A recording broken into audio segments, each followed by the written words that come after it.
हत्तीच्या रेस्क्यू संदर्भातली बातमी आहे। कर्नाटकच्या शिवनसमुद्र येथे हत्ती रेस्क्यू करतानाचा एक व्हिडिओ समोर आलेला आहे।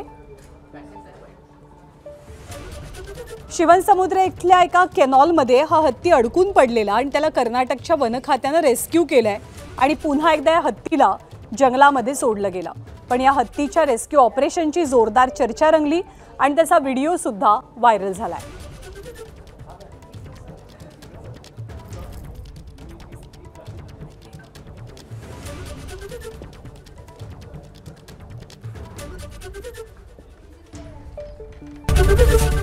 एबीपी माझा, उघडा डोळे बघा नीट।